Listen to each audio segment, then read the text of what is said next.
سمجھتے ہیں کہ اسلام نے عورتوں کو پامال کیا، عزتیں ان کی کیا ہے، ذلتوں میں تبدیل۔ اللہ کی قسم یاد رکھو، جو عزت اسلام نے دی کائنات کا کوئی مذہب نہ کبھی دے سکا نہ دے سکتا ہے۔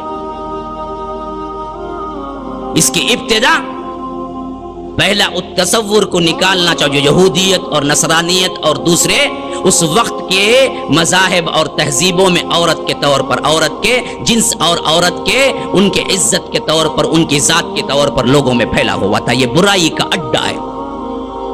کتنی بری ہے، کتنی بری ہے، اس کا باپ کہلانے میں ہمیں شرم ہوتی ہے۔ عرب لوگ کہتے تھے بچی کا باپ، بیٹی کا باپ، نا نا نا نا، اس سے بہتر تو مر جانا اچھا ہے۔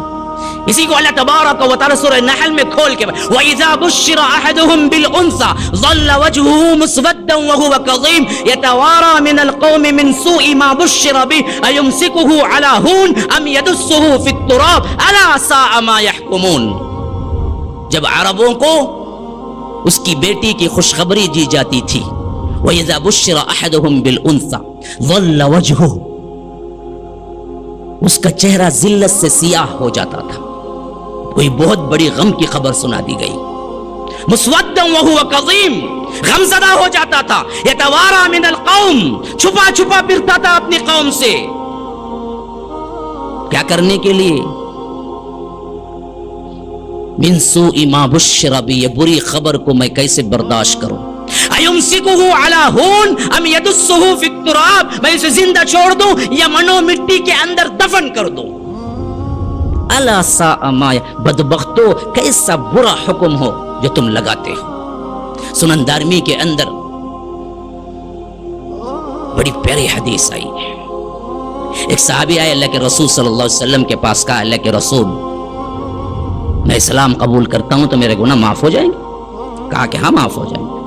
تو انہوں نے اسلام قبول کیا، کہا کہ اللہ کے رسول کیا تمام گناہ معاف ہو جائیں گے؟ کہا کہ ہاں، اسلام تمہارے پچھلے تمام گناہوں کو معاف کر دیتا ہے۔ کہا کہ اللہ کے رسول اس بات کی گارنٹی ہے؟ کہا کہ ہاں۔ کہا کہ اللہ کے رسول میں نے ایک ایسا گناہ کیا ہے شاید اسلام نہ معاف کر سکے۔ اللہ کے رسول نے پوچھا ایسا کون سا گناہ ہو گیا ہے جس کے بارے میں تمہیں اتنا ڈر ہے؟ تو وہ کہنے لگے اے اللہ کے رسول میری ایک کہانی ہے، میں وہ کہانی سنا رہا ہوں تاکہ معلوم ہو جائے عورتوں کی کیا پامالی تھی اور عورتوں کے اسلام نے کہاں دیا۔ محاسن اسلام کا ایک حسن آپ کے لیے کافی ہے اگر سمجھنا چاہیں۔ کہا کہ اللہ کے رسول میں ایک سفر کو نکلا تو اس وقت میری بیوی حمل سے تھی اور میں تجارت کے سفر سے واپس آیا تو میری بیوی کا حمل جا چکا تھا۔ میں نے پوچھا کیا پیدا ہوا؟ کہا کہ ایک مرا ہوا بچہ پیدا ہوا جسے ہم دفن کر دی۔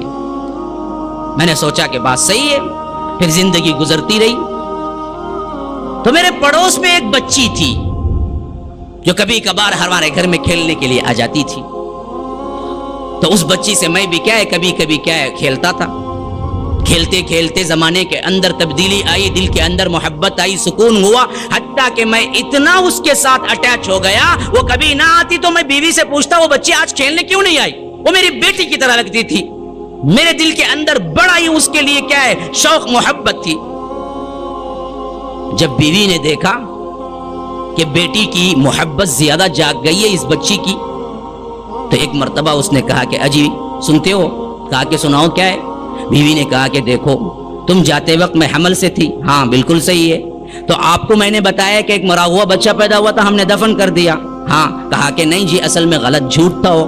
پوچھا پھر کیا ہوا؟ کہا کہ جس بچی سے تم بے چین ہو جاتے ہو وہ نہ آئی وہ نہ دکھی، وہی اصل میں ہماری بیٹی ہے۔ میں نے تمہیں کیا ہے ڈر کی وجہ سے کہ تم کہیں لے جا کے اسے زندہ دفن نہ کر دو میں نے نہیں بتایا تھا۔ جب آج میں نے دیکھا کہ تم اس بچی سے اتنا پیار کرتے ہو جو ایک باپ پیار کر سکتا ہے، تو میں آج بتا رہی ہوں یہ کسی دوسرے کی بچی نہیں ہے، یہ ہماری خود کی بچی ہے جو میں نے پڑوس میں دے کے پلوایا ہے۔ وہ کہتے ہیں کہ جیسے ہی مجھے معلوم ہوا کہ میں ایک بچی کا باپ بنا ہوں، عصبیت و حمیت اور اس دور کے لحاظ سے بچی کے باپ کو آر سمجھنے کی جو اہمیت تھی، اس حیثیت سے میرے اندر کا باپ مرا اور ایک سنگین ترین مجرم بن کے کھڑا ہو گیا۔ میں نے کہا کہ میں ایک بچی کا باپ؟ ارے نہیں، اس عار سے، اس شرم سے تو میں زندگی نہیں گزار سکتا. میں نے پلاننگ بنانا شروع کر دی، اور ایک مرتبہ یوں ہوا کہ وہ بچی میرے ساتھ کھیلنے میں آئی تو میں نے اس کا ہاتھ پکڑا، کہا کہ چلو آج کچھ سیر و تفریح کر لیتے ہیں، اور اس کو دور صحرا میں لے گیا اور اس کو ایک جگہ بٹھا دیا اور اس کے آنکھوں کے سامنے اس کی قبر کھودنے لگا. اللہ اکبر، کیا جہالت ہے، کیسے جاہلیت کا زمانہ. کہتے ہیں کہ جب میں قبر کھودنے لگا تو مٹی اڑ اڑ کے میری داڑھی میں آ رہی تھی، تو وہ بچی آ کے کہتی تھی ابا جان آپ کی مٹی، آپ کی داڑھی میں مٹی، آپ کی داڑھی میں مٹی، اور وہ کیا کرتی تھی، صاف کرتی جاتی تھی. تب بھی میرے دل کے اندر اس بچی کے لیے رحم نہ جاگا، یہاں تک کہ میں نے کل قبر کھود دی. پھر اس کے بعد میں اس کو بالکل کنارے لے گیا اور سنگین ترین دل کو بناتے ہوئے پیچھے سے دھکا دیا اور نیچے گرا دیا، اور زندہ اس کے اوپر مٹی ڈالنے لگا، یہاں تک کہ وہ کہہ رہی تھی ابا جان کیا کر رہے ہو، ابا جان کیا کر رہے ہو. دور تک آوازیں آتی رہی لیکن میرا دل نہ پسیجا، بلکہ میں مٹی ڈالا، زندہ درگور کیا، دفن کر دیا، پھر آ گیا. اے اللہ کے رسول، کیا یہ جرم بھی معاف ہو سکتا ہے؟ جب یہ بول کے ختم کیے تو اللہ کے رسول صلی اللہ علیہ وسلم کی آنکھوں سے آنسو مبارک جاری تھے. سارے جہانوں کا رحمت للعالمین اس بات پر روئے، کیسے نہ روئے، کیا جاہلیت تھی. رحمت للعالمین رو رہے ہیں. کہا کہ تم نے ایسا کیا، کہا کہ ہاں ایسا کیا. یہ واقعہ پھر بول سکتے ہو؟ ہاں بول سکتا. اللہ کے رسول نے کہا کہ صحابہ کو جمع کرو. جب آئے کہا کہ بولو. جب بولے تو پھر اللہ کے رسول رونے لگے، پورے صحابہ رونے لگے. ایسی ظالم کیفیت، ایسی درندگی، یہ تھی اسلام سے پہلے. عرب کا یہی حال تھا. عجم کا کیا حال تھا پوچھتے ہو؟ معلوم ہے آپ کو؟ اگر کسی عورت کا شوہر مر جاتا تو ہندوستان میں رسم تھی ستی کی کہ اس کے بعد اس کو جینے کا کوئی حق نہیں، تم شوہر کی چتا کے ساتھ جل کے تم بھی مر جاؤ. معلوم ہے آپ کو؟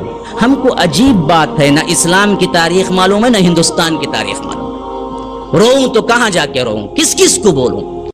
مزید علماء اور مقررین کے بیانات سننے کے لیے ہمارے YouTube چینل کو سبسکرائب کیجیے. جزاک اللہ.